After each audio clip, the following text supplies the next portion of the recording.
오늘은 본문 말씀을 통해서 울면서 함께 걷는 길이라는 말씀을 함께 나누겠습니다. 오늘 본문에 여호와의 괴가 블레셋 사람들의 지방에 있더라라는 말씀으로 시작이 되는데요. 여기서 이 지방이라는 말은 실은 빈들이라는 밭이라는 그런 뜻입니다. 그러니까 법궤가 성읍에 있으면은 거기에 막 큰 재앙이 일어나고 감당을 할 수가 없으니까 그 법궤를 블레셋 사람들이 빈들에다가 갖다 놓은 것입니다. 그렇게 시간이 꽤 흐른 뒤에요, 이 블레셋 사람들은 법궤를 어떻게 해결할까, 그것을 종교적으로 해결하려고 합니다. 그래서요, 자신들의 제사장, 이방 제사장들이에요. 그리고 또 이 복술자들을 불러서 그들의 의견을 구하는 그런 내용이 바로 오늘 이 본문 말씀입니다. 제사장들과 이 복술자들이 어떤 해결책을 내어주고 있습니까? 이런 거죠. 이게 다 이스라엘의 신이 노해서 이런 일들, 이런 재앙들이 일어난 거다. 그러니까 그를 위해서 먼저 속건제를 준비해라. 이 속건제는 죄를 속하는 그런 제사를 뜻합니다. 그걸 준비해라 그럽니다. 속건제 제물로다가 금독종 5하고 그리고 금쥐 5을 준비하라, 또 그렇게 말합니다. 그러니까 이제 이 독종의 모양을 금으로 만들었다라는 게, 독종의 모양이 뭔지 모르겠지만 하여튼 금으로 만들었다, 그런 것이고요. 또 쥐의 모양도 그런 식으로 했는데 그것은 아마도 쥐가 이 독종을 옮기는 그런 짐승으로 여겨졌기 때문에 아마 이 금쥐 5도 이렇게 준비를 한 것 같습니다. 그리고 술에 새 것을 만들어 가지고요, 법궤를 거기다가 실은 거예요. 그리고 한 번도 멍에를 메어보지 않은 젖나는 암소, 그러니까 송아지가 있는 거잖아요, 새끼가. 근데 그 새끼를 강제로 떼어서 격리하고 이제 한 번도 수레를 끌어보지 않은 젖나는 이 소로 하여금 이 법궤를 끌고 가게 했습니다. 그리고 이스라엘 진영으로 보낸 것이죠. 근데 이 블레셋 복술자들이 왜 이런 해결책을 내어놓았을까? 왜 이렇게 했을까? 사실요, 이 블레셋 사람들도요, 법궤와 전염병 사이의 인과관계에 대해서 아직은 좀 의심을 품고 있었던 거예요. 그러나 법궤가 들어온 그 시점부터 자기 땅에 그처럼 큰 재앙이 일어나고 그런 것은 틀림없잖아요. 그러니까 이 법궤를 이스라엘로 다시 보내는 것, 이거에 대해서는 이견이 없습니다. 그래도 정말로 법궤가 이 재앙과 연관이 있는지에 대해서는 좀 시험을 해보고 싶었던 거예요. 법궤와 전염병 사이에 아무 연관이 없다면은 적어도 지금 이렇게 만연한 이스라엘의 신으로 인한 이 그 공황 상태, 여기서부터는 벗어날 수가 있는 거잖아요. 그리고 전염병을 말 그대로 질병으로만 대처할 수가 있게 되는 거죠. 그래서 이 모든 이제 이 계획이 나온 건데, 이 블레셋의 복술자들에게 이 계획이 나온 거죠. 이 고대의 점술가들, 복술자들은 점술가들이거든요. 이 점술가들은 왕궁이나 정치 현장에서 아주 대단히 중요한 역할들을 다 했습니다. 이들은 다양한 방법으로다가 점을 쳤는데요, 특히 고대에 가장 유행한 그 점치는 방식은 그 희생제물인 양의 간 있잖아요. 그 간을 들여다보고 점을 치는 것입니다. 고대에는 이 짐승의 간을 보고선 어떻게 점을 치고, 그리고 또 그 점괘를 어떻게 해석해야 하는지에 대한 굉장히 방대한 그런 서적도 있을 정도로요, 그런 식으로 점을 이제 쳤습니다. 다 미신인 것이죠.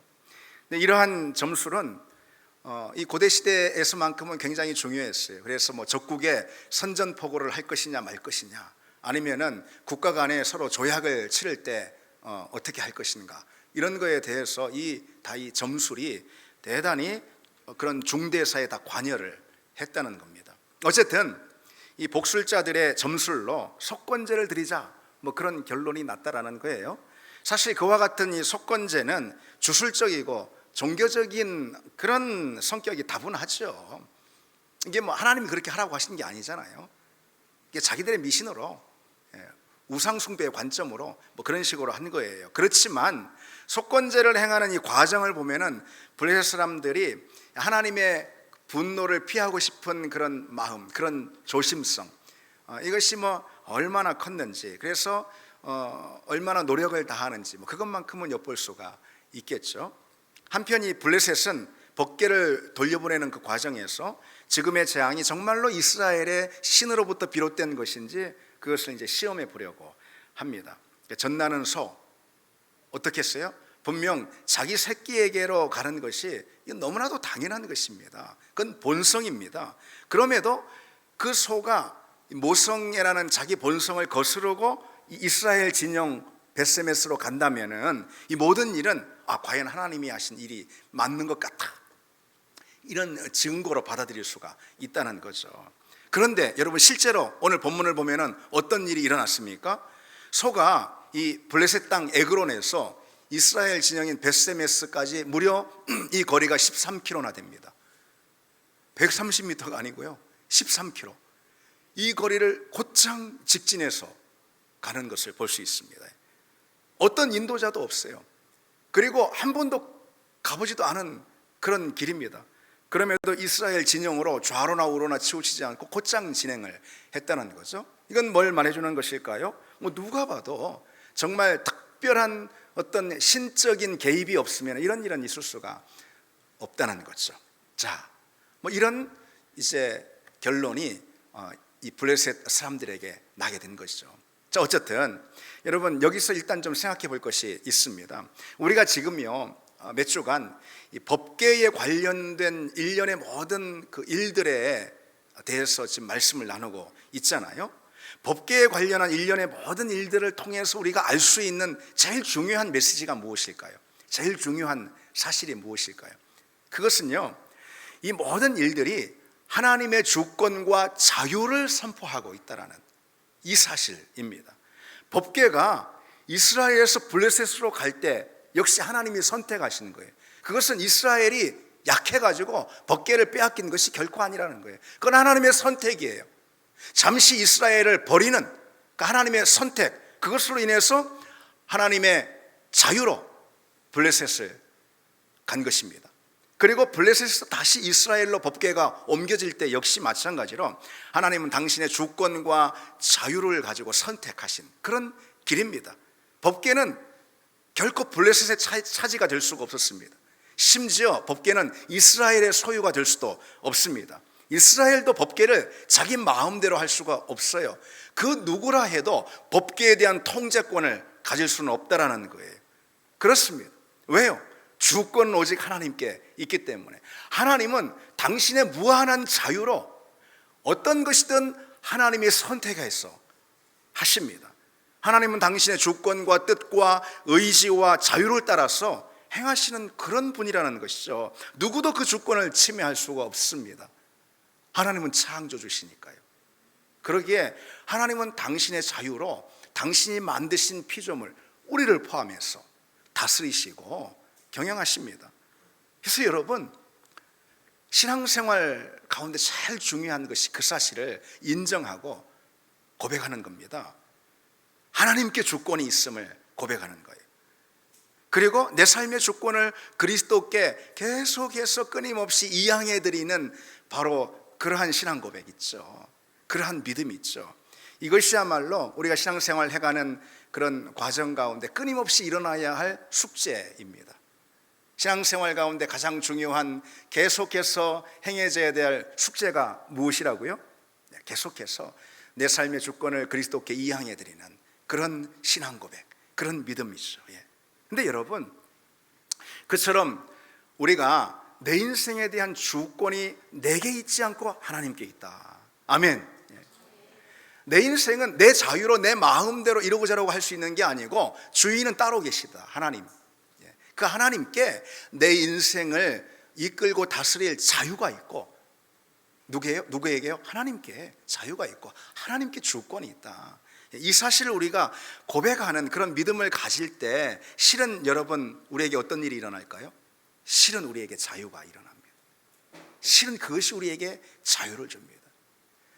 내 삶을 내 마음대로 내 자유를 가지고 이끌려고 할 때, 살려고 할 때 여러분, 내 마음대로 됩니까? 뭐 하나라도 내 마음대로 되는 게 있습니까? 내 자유대로 되는 게 있습니까? 아닙니다. 안 됩니다. 그러니까 그냥 안달하고 염려하고 불안에 떨고 그러는 것입니다. 내 인생의 주권과 자유가 내게 있지 않고 하나님께 있기 때문이죠. 그래서 하나님께 그것을 온전히 내어드릴 때 그때 실은 우리는 참된 자유를 얻게 된다는 거죠. 다 하나님이 아시지. 뭐 어떤 일들이 내게 일어나도요, 다 하나님이 아시지. 내 인생이 내 것인가? 주님이 주인이시지. 이런 태도 말이죠. 나를 내려놓고 하나님의 주권에 모든 것을 맡기면은, 그러면은요 여러분 참으로 자유하게 될 줄 믿습니다. 그건 주인이 하실 일이지. 주인은 내가 아니잖아. 내 인생의 주인 하나님이시잖아.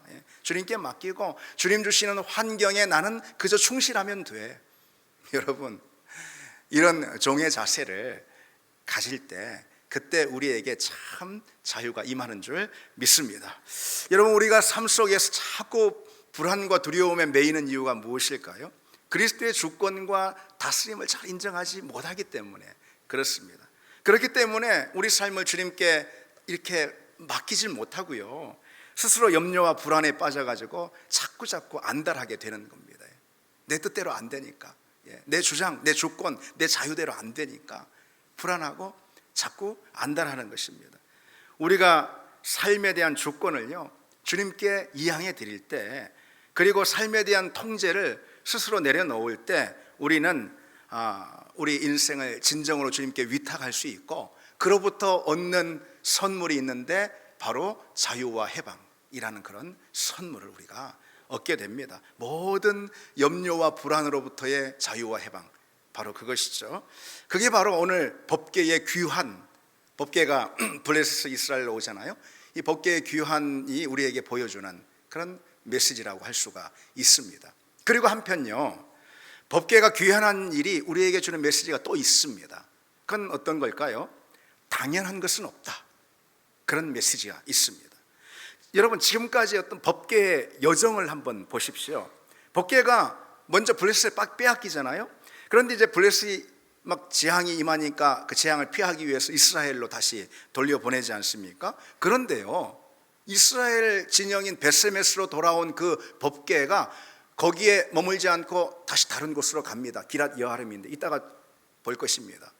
그렇게 법궤가 이스라엘 진영인 베세메스를 그냥 지나쳐 버립니다. 여러분, 이것이 뭘 말해주는 걸까요? 누구도 법궤를 당연한 것으로 여길 수 없다라는 그런 뜻입니다.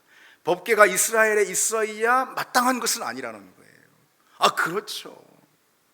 이스라엘이 법궤를 자기의 당연한 권리로 주장할 수 있는 것은 아닙니다. 왜 하나님의 법궤, 다시 말해서 하나님의 임재가 이스라엘에 마땅히 있어야 하겠습니까? 그런 건 아니죠. 그건 하나님의 사랑이었습니다. 하나님이 이스라엘을 사랑하셔서 그들 가운데 은혜로 거해 주신 거예요. 그렇지 않습니까? 이스라엘은 오랫동안요 하나님의 임재의 처소인 법궤를 그저 당연한 것으로 여겼습니다. 그러니까 우리가 전에 보았듯이 홈리와 비나스처럼 예배를 그저 우습게 보고 하나님을 막대하지 않습니까? 당연한 자기 권리인 것이란 이냥 하나님이 자기들과 함께하는 것이 그렇게 여겼다라는 거죠. 결국 하나님은 은혜를 거두시고요 법궤를 옮기셨습니다. 그리고 법궤가 다시 돌아왔지만은 베세메스 사람들이 범죄함으로 인해 가지고 그곳에 머물지 않고 또 다른 이스라엘 진영으로 갑니다. 당연한 것은 없다라는 거예요. 당연한 것이 아니고 은혜로 누리는 것입니다. 내게 있는 모든 것이 다만 은혜로 주어진 것임을 여러분 기억하시길 바랍니다. 특별히 신앙의 자리들이 다 그렇죠. 예배도, 기도도, 그리고요 가정도, 교회도, 또 우리 삶의 모든 것들 내가 취한 것이 아니고요 내가 잘나서, 내가 힘이 있어서, 내가 또 땀 흘리고 노력해서 내 손에 들어온 것은 아니라는 것입니다. 여러분, 그것은 신앙인의 고백은 아니죠. 하나님을 하나님으로 믿는 그런 사람들의 고백은 아니지 않습니까? 내 손에 있는 것, 내 안에 있는 것은 당연한 것이 아닙니다. 다 하나님이 주시는 것이죠. 무엇보다도 예수 그리스도 보혈로 인해서 우리에게 주어진 이 값진 믿음과 구원이라는 선물, 여러분, 이것 은혜 중에 은혜임을 믿습니다. 은혜 중에 은혜입니다.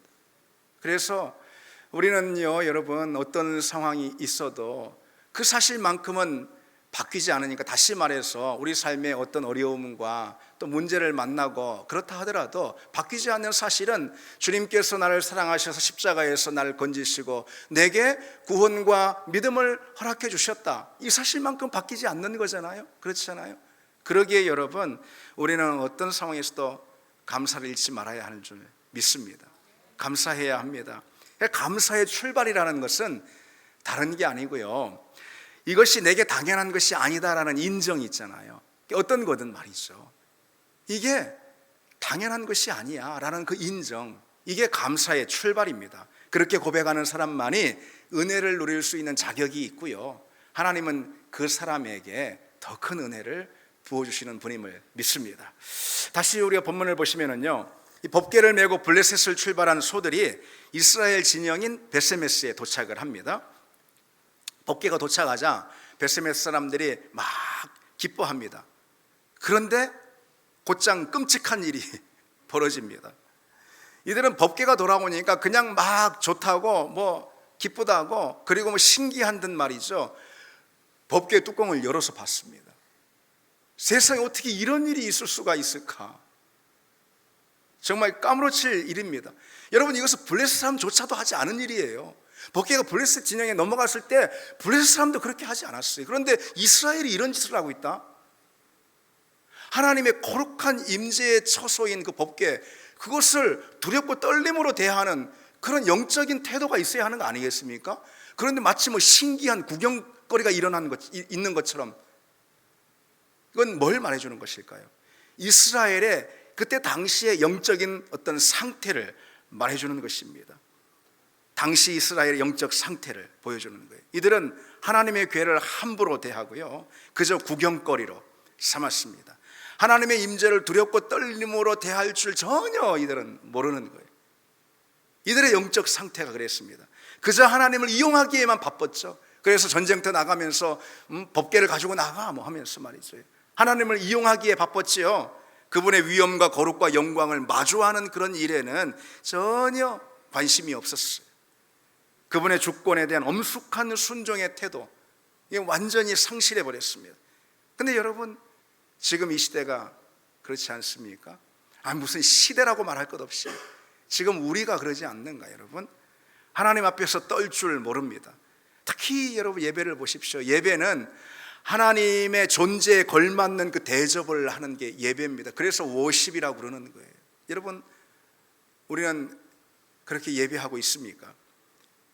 여러분, 하나님은 어디에서 모욕을 받으실까요? 세상 한복판이요? 아니면 무슨 술판이라도 벌어지는 그런 자리에서 하나님 모욕을 받으실까요? 그렇지 않습니다. 하나님 면전의 자리입니다. 하나님의 이름으로 모였으나 그분에 대한 어떤 경외심도 두려움도 없이 그저 그냥 앉아있는 예배의 자리에서 하나님은 모욕을 받으신다는 거죠. 예배에 대해서 아무런 기대, 아무런 준비도 없이 그저 습관을 따라 그냥 나와 그냥 앉아있는 그런 예배의 자리에서 하나님 멸시를 받으십니다. 하나님은 세상 사람들에게 멸시를 받는 게 아닙니다. 아무 관계가 없는 걸요.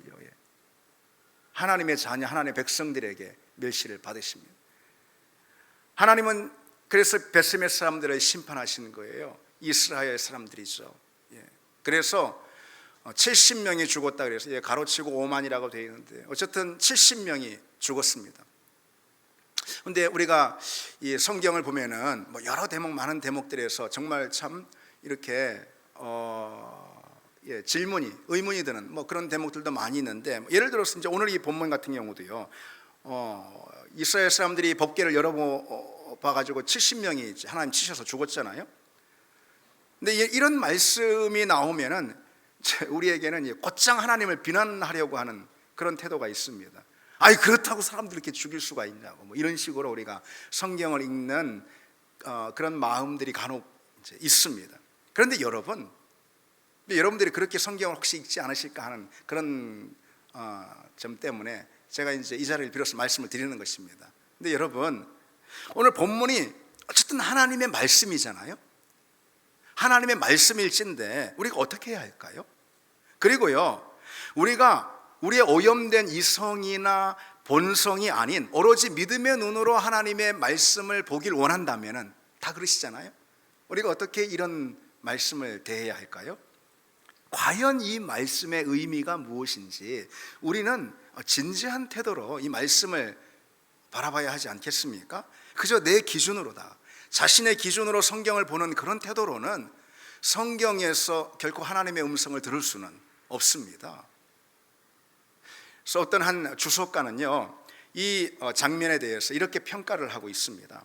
벳세메스 주민들의 죽음은 끔찍한 일이지만 이스라엘이 하나님의 거룩하심을 알지 못함으로 생겨날 결과는 그보다 훨씬 더 비극적일 수 있다.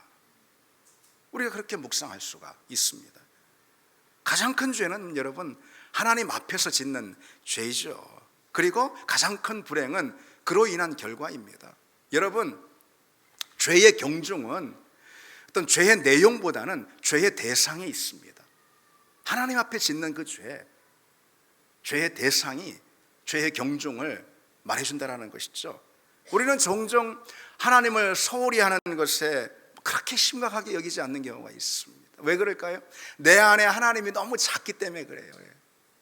그러니까 하나님을 소홀히 여기고 그냥 하나님을 막대해도요, 그걸 그렇게 심각하게 보지 않습니다. 근데 여러분, 그거야말로 가장 큰 죄고, 그 죄로 인한 불행은 더 큰 불행이 없을 정도로 큽니다. 그리고 여러분, 우리가 이 사실을 알아야 합니다. 오늘 벳세메스 사람들이 그렇게 하나님께 무리하게 대하지 않습니까? 그리고 이전에 보면은 엘리를 비롯해서 홈리와 비나스도 그렇게 하나님께 무리하게 대했습니다. 그런데 하나님은요, 당신이 어떤 대우를 받더라도 그저 허허 하면서 너털 웃음을 웃는 그런 마음씨 좋은 할아버지가 아니라는 것이죠. 주님은 유순한 양처럼 우리의 요구를 어떤 것이라도 다 받아주는, 그렇게 우리의 요구에 순응해 주시는 그런 분은 아닙니다. 그분을 함부로 대하거나 아니면 내 마음대로 다룰 수 있는 그런 분이라고 생각하는 건 착각이라는 것입니다. 그럼에도 여러분, 우리 신앙생활을 한번 보십시오. 많은 경우 보면은 하나님은 사랑이시라, 하나님은 사랑이시니까 내 어떤 응석이라도 또 내 어떤 못한 것이라도 하나님 다 받아주실 거야, 그렇게 생각하는 사람들이 있습니다. 하나님을 쉬운 분으로 본다 이거죠. 그리고 값싼 은혜를 그저 즐깁니다. 죄에 빠지고 불순종하는 거 그렇게 대수롭게 여기지 않습니다. 하나님 앞에서 행하는 삶과 행위에 대해서 뭔가 좀 진지하고 그리고 무거운 영적 부담, 그런 것을 갖지 않는 사람들이 있습니다. 하나님이 어떤 분이신지 모르기 때문에 그런 거죠. 그러니 가볍게 대하는 것입니다. 그런가 하면은요, 여러분, 그 반대도 있습니다. 어떤 사람은 하나님을 그저 막 두렵고 무서운 분으로만, 그런 심판자로만 여기는 경우도 있습니다. 하나님을 생각하면은 막 엄하고 까다로운 아버지의 이미지, 심지어는 폭군의 이미지가 먼저 떠오릅니다. 하나님을 내 모든 행위 하나하나를 다 세고 있는 어떤 먼 감시자처럼 있잖아요. 그렇게 여기는 경우가 있습니다. 그러니까 그 신앙생활이 아주 숨막히는 구속으로 느껴지는 것이죠. 그런 사람에게 하나님의 눈길, 하나님의 손길은 그저 피하는 것이 상책인 것입니다. 하나님 무서운 심판자니까. 근데 여러분, 어쨌든 양쪽 모두가 하나님에 대한 그런 오해, 잘못 하나님을 알고 있는 것이죠. 근데 그런 오해는요, 대개 하나님에 대한 주관적인 경험이나 그리고 또 그릇된 경험에서 비롯되는 경우가 많습니다. 그래서 우리는 우리의 그 경험이 하나님의 성품에 대한 어떤 왜곡을 가져올 수 있다는 것을 알고요, 항상 우리의 경험이 중요한 게 아니고 성경의 말씀이 하나님을 어떻게 소개하고 있는지, 우리는 그게 중요합니다. 성경이 하나님을 어떻게 소개하는지, 그 하나님을 알고 그 하나님을 우리는 만나야 하는 것이죠. 적어도요, 오늘 본문에서는 하나님이 어떤 분으로 소개되죠? 당신의 거룩과 위엄과 영광과 존귀를 그 누구에게도 결코 빼앗기지 않는 그런 분으로 소개되고 있죠. 그분의 위엄과 영광을 만나면 누가 말하지 않아도 경외심을 갖지 않을 수가 없는 거예요. 경외심, 거룩한 두려움 말하는 것입니다. 하나님의 위엄과 영광을 만난 신앙이라면요, 반드시 당연히 그 경외감을 다 갖게 되어 있습니다. 그러니 여러분, 반대로 생각해 보십시오. 내 신앙의 자리 가운데 하나님을 향한 경외심이 없다면은 그것은 하나님 만나는 사람이 아닌 거예요. 그렇죠? 아니, 하나님의 영광을 만났다면은 반드시 그 영광 앞에 경외심을 갖게 돼 있습니다. 두렵고 떨림, 그런 마음을 갖게 돼 있습니다. 그런데 하나님의 영광을 만날 사람 반드시 경외심을 갖는데 경외심이 없다면 뭐예요? 그건 하나님의 영광을 만나지 않았다라는 것이잖아요. 하나님을 그처럼 영광과 위엄 가운데 만나지 않았다면 그 신앙이 하나님을 만난 신앙이라고 할 수가 있을까요? 그렇지 않죠. 그래서 여러분, 실은 경외심이 없는 믿음은 실은 하나님을 만나지 않았다고 말할 수도 있는 것입니다. 여러분, 우리가 그런 사람이 아니기를 바랍니다. 자, 이제 계속해서 다시 본문을 한번 보시겠습니다. 자, 오늘 본문이 주는 메시지를 이어서 보고 있습니다. 여러분 잘 따라오고 계십니까? 잘 따라오고 계십니까? 우리는 말씀 안에서 이 말씀, 성경의 텍스트가 우리에게 주는 이 하나님의 음성 있죠. 그것에 우리 마음을 두고 귀를 기울이는 거, 이게 참 중요합니다. 잘 따라오고 계시죠, 여러분? 자, 이번에는요 좀 다른 시각으로 오늘 본문을 좀 살펴보려고 합니다. 다시 말해서 암소의 시각, 오늘 본문에 암소 두 마리가 나오잖아요. 이 암소의 입장에서 하나님의 메시지를 좀 보려고 합니다. 블레셋이든 이스라엘이든요 법궤를 제대로 대하지 않았어요. 그랬잖아요.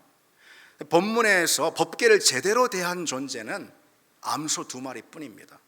하나님은 이 두 암소, 아무것도 모르는 미물이잖아요.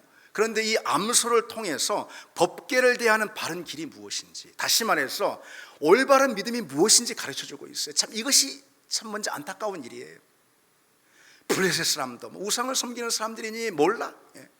심지어 하나님의 백성인 당신의 백성인 이스라엘 백성들도 하나님을 어떻게 대해야 하는지, 다시 말해서 바른 믿음이 무엇인지 알질 못해요. 그러냐 하나님 얼마나 답답하십니까? 그러니 이런 미물을 통해서도, 암소를 통해서도 하나님이 당신의 마음을 우리에게 보여주고 계시는 거죠. 오늘 그것이 중요한 메시지입니다. 자, 첫 번째로 오늘 암소의 걸음을 한번 보십시오.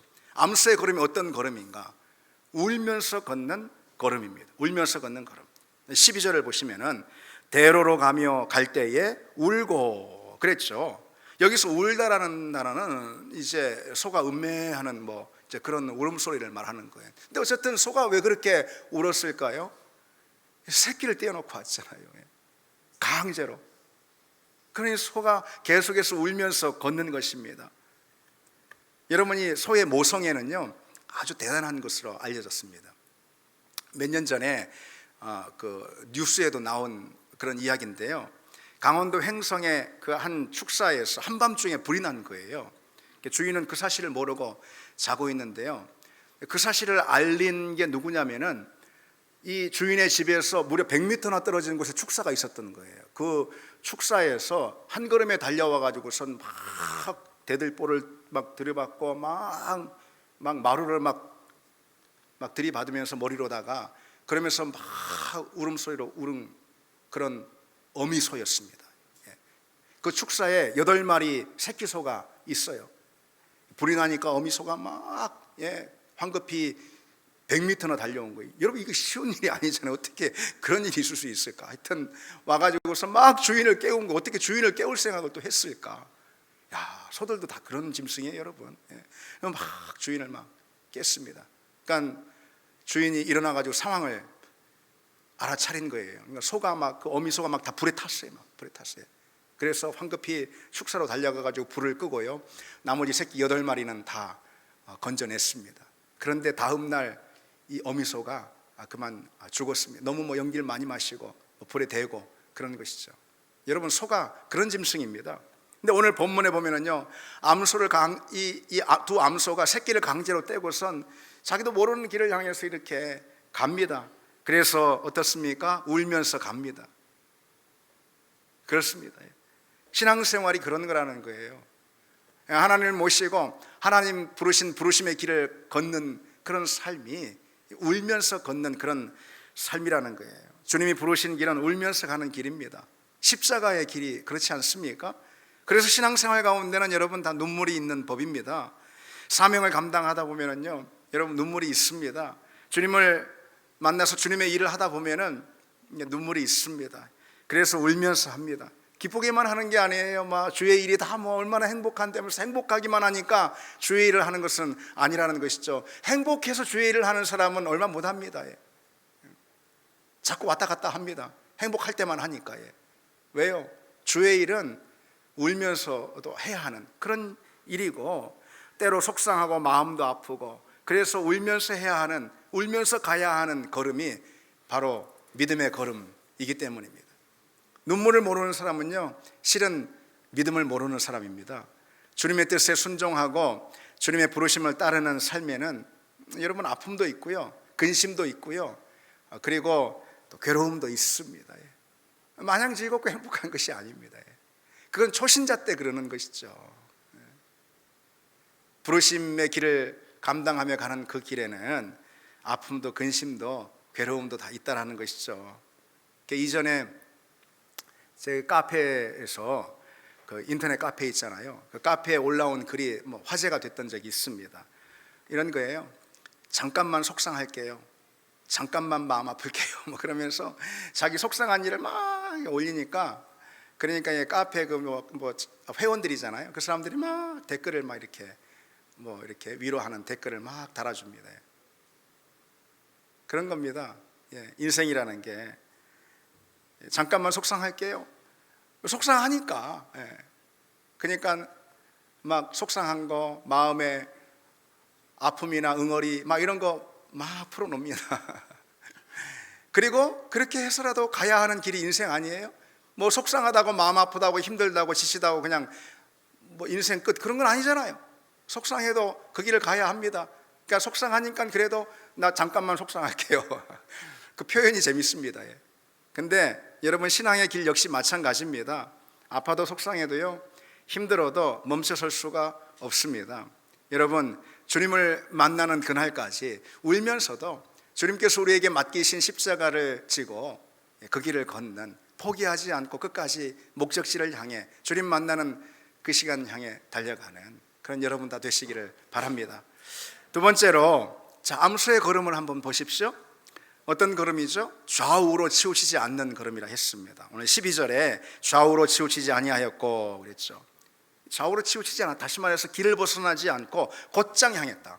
뭐 좌우로 치우치지 않는다 하니까 균형을 잡는다 그런 뜻이 아니고요, 곧장, 스트레이트, 곧장 향했다 그런 거예요. 그러니까 소들은요, 곁눈질을 하지 않고선 대로를 따라서 이 곧장 직진해 갔던 것입니다. 여러분 생각해 보십시오. 그 장면을. 지금 새끼 소들 떼어놨잖아요. 그러니까 좌우로 둘러보면서, 그리고 걸음이 떼어집니까 그것이? 그리고 자꾸 머뭇거리고 그럴 수가 있잖아요. 그런데 직진했습니다. 하나님이 이 소들을 통해서 사실 우리에게 하나님의 음성을 들려주고 계시는 거죠. 이 소들이 직진합니다. 무엇을 말해줍니까? 곁눈질 하지 말라는 것이죠. 세상에 자꾸 시선을 돌리지 말라는 것이죠. 어떤 사람은요, 신앙생활 하면서 이 습관처럼 세상에 갔다가 또 돌아오고, 뭐 그게 특기야, 갔다가 또 돌아오고, 뭐 그런 사람 봤습니다. 세상을 여러분 보십시오. 세상에 수많은 것들이 여기에 너한테 필요한 게 있어. 그러면서 막 아우성인 거 아니겠습니까? 세상이 다 그렇잖아요. 세상을 돌아보면 여기에 네가 원하는 게 있어 하면서 막 다 손짓하고 다 아우성합니다. 그래서 우리 마음을 빼앗고 우리 시선을 빼앗고 다 그런 것이죠. 근데 여러분, 그러나 곁눈질 할 새가 없다라는 거예요. 믿음의 걸음에서 곁눈질 할 새가 없습니다. 곁눈질은 은혜를 까먹게 하고 믿음이 시들게 해지는 가장 큰 적이라는 거 우리가 기억해야 합니다. 우리는 항상 한 곳만 바라보고 달려가야 하고요, 그래도 힘든 게 믿음 생활입니다. 그래도 넘어질 수 있는 게 믿음 생활이에요. 그런데 그냥 온갖 사방을 다 바라보고 어렵다라는 것이죠. 여러분, 그 사람의 시각은요 딱 180도 정도 된다. 180도 이렇게. 그러니까 여러분 다 이 정도는 다 보입니다. 그러니까 졸지 마시기 바랍니다. 다 보이니까. 근데 이 말의 시야 있잖아요. 그는 쭉 360도 쭉 돌아가지고 저 후면에 딱 5도 있잖아요. 거기만 못 본다는 거예요. 다 보여요. 말이 눈깔이 이렇게 눈이 툭 튀어나와 있잖아요. 예. 이거 다 본다는 거예요. 그래서 말이 못 보는 줄 알고 뒤에 살그머니 가가지고 꼬리를 잡았다간 크게 다칠 수가 있습니다. 말은 다 보고 있습니다. 그런데 그게 좋은 것만 아니라는 거예요. 너무 많은 이제 시야 이 각도가 있으니까 한 곳만 향해서 달리기에는 부적합하다라는 거예요. 그래서 앞만 보고 질주해야 하는 경주마 있잖아요. 이 경주마에게는 이 가리개, 차 한 대라고 해가지고 이 가리개를 씌운다고 그럽니다. 믿음도 마찬가지입니다. 자꾸 곁눈질을 하면은요 믿음이 결코 자랄 수가 없습니다. 우리는 이렇게 주일뿐만 아니라 매일같이 순간순간 우리가 주님께 집중해야 한다라는 거, 항상 우리가 영적 가리개를 가지고 내가 동서남북을 다 바라보고 온갖 것을 다 구하고 그렇게 해서는 내 신앙이 절대로 온전히 설 수 없다라는 거 여러분 일단 기억하시고, 자꾸 우리 삶의 자리에서 이 백이 있잖아요. 뺄셈을 잘해야 합니다. 뺄셈을 자꾸 우리 시선을 이 시야의 각도를 자꾸 좁혀야 합니다. 그게 진짜 우리가 하나님 만나는 길이고, 그리고 하나님 만나면 하나님이 은혜로 다 갚아주시고 채워주시죠. 그런 은혜가 있길 바랍니다. 그래서 우물도 한 우물만 파야지, 한 우물만. 자꾸 여기도 팠다 저기도 팠다. 그러면 안 됩니다. 한 우물, 다시 말해 예수 그리스도로 인해 우리에게 주어지는 생수, 그 영생하는 생수, 성령의 생수, 한 우물에 우리가 집중할 때 주님의 은혜를 우리가 참말로 만나게 될 줄 믿습니다. 믿음의 목표가 여러분 정해졌습니다. 정해졌으면 여러분 끝까지 곧장 가야 합니다. 그래야 열매를 맺을 수가 있습니다. 호시우보라는 말이 있잖아요. 이 말이 딱 오늘 본문하고 딱 맞는 말이라고 생각합니다. 호시우보, 말 그대로 이 호랑이의 눈처럼 아주 예리하게 보고, 근데 중요한 것은 소의 걸음처럼요 그냥 우직하게 걷는 거예요. 두벅두벅 우직하게 걷는 그런 걸음이 우리 믿음의 걸음이라는 것이죠. 그렇게 돼야 한다는 겁니다. 여러분 노아를 한번 보십시오. 주변에서 뭐라고 해도, 그리고 지금 당장 어떤 결과가 나오지 않아도 무려 120년 동안, 여러분이 상상이 되십니까? 120년 동안 그저 그냥 우직하게 소처럼 두벅두벅 방주를 짓지 않습니까? 그게 노아입니다. 다윗은 어떻습니까? 그냥 주변에서 모함하고 때만 되면 그냥 헤아려고 하고, 그래도 그냥 우직하게 하나님 바라보고 믿음의 걸음을 걷습니다. 조금 힘들다고 나 안 할래, 조금 아프다고 내려놓고, 조금 어렵다고 자책하고, 여러분 그러지 마시기 바랍니다. 부르심을 잊지 말고요, 주님 앞에 설 그때까지 그 부르심의 길에 집중하며 걷는 우리가 되기를 바랍니다. 마지막 한 가지 보시면은 암소의 걸음이 어떤 걸음일까? 그것은요 동행하는 걸음입니다. 오늘 본문을 보시면은요 암소는 한 마리가 아니에요, 두 마리입니다. 10절에 젖나는 소 둘을 끌어다가 그랬어요. 두 암소. 여러분 생각해 보십시오. 어떻습니까? 같은 입장이에요. 똑같이 멍에를 한 번도 매보지 않은 그런 소예요. 그래서 모든 것이 서툽니다. 경험이 없어요. 그리고요 지금 자기 새끼를 뗀 그런 이제 소입니다. 그러니까 어떻습니까? 마음이 같아요. 눈물이 있어요. 아픔이 있어요. 그러니 울면서 서로 울며 서로 위로해 줍니다. 그리고 또 서로 함께 격려합니다. 동행하는 걸음이었어요. 여러분 우리는요 서로 완벽해 가지고선 함께 하게 된 그런 사람들이 아닙니다. 서로 온전해 가지고 이 길을 같이 걷는 것도 아닙니다. 서투른 사람들이 모였습니다. 부족한 사람들이 모였고요, 허물도 있고요, 다 모자람도 있습니다. 저부터 했어요.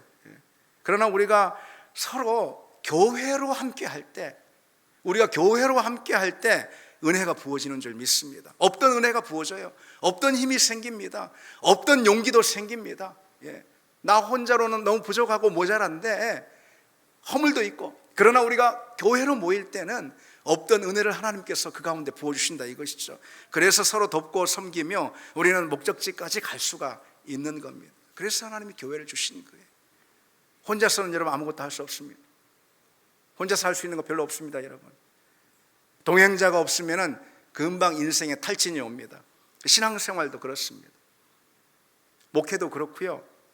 여러분 목장에서 역시 마찬가지고, 여러분의 어떤 사역의 현장에서 또 모든 삶의 자리에서도 역시 다 마찬가지입니다.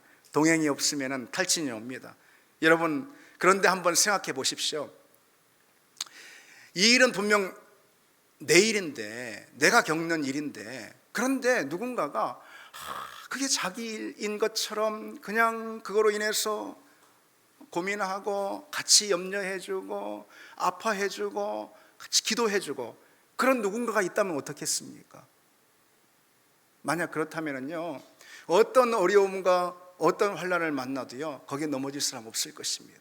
어떤 시험이 와도 거기에 넘어질 사람 아마 없을 것입니다. 여러분, 우리가 왜 시험에 넘어지는 줄 아십니까? 그 시험이 크니까, 그 어려움의 문제가 크니까 그 어려움에 넘어지는 것이 아닙니다. 그 어려움 당했을 때 아무도 내 주변에 단 한 사람도 그것을 자기 일로 여기면서 아파해주고 염려해주고 기도해주고 함께 전전긍긍해주고 그런 사람이 하나도 없으니까 내가 작은 시험이 와도 넘어지고 자빠져 버리는 것입니다.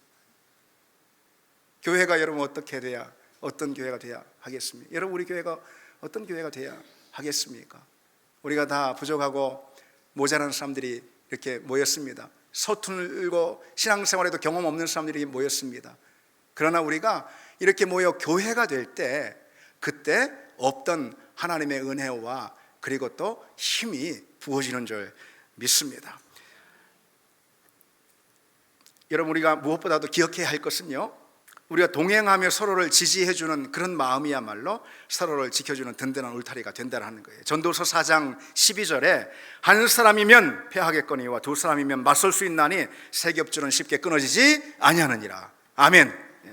우리는 함께 동행할 때 광야라도 넉넉히 지날 수 있고요, 함께 동행할 때 인생의 골짜기에서도 소망을 노래할 수 있을 줄 믿습니다. 그런 우리 교회가 되길 바랍니다. 이제 말씀 맺겠습니다. 믿음은 뭐라고 그랬죠? 울면서 걷는 걸음이라고 그랬습니다. 피곤해도 지쳐도 힘들어도, 그래서 울더라도 부르심의 길을 끝까지 함께 직진하는 그런 여러분 되시길 바라고, 무엇보다도 혼자서는 할 수 없으니 우리가 교회로 서면서 없던 은혜가 주어지는 그런 은혜를 누리길 원합니다.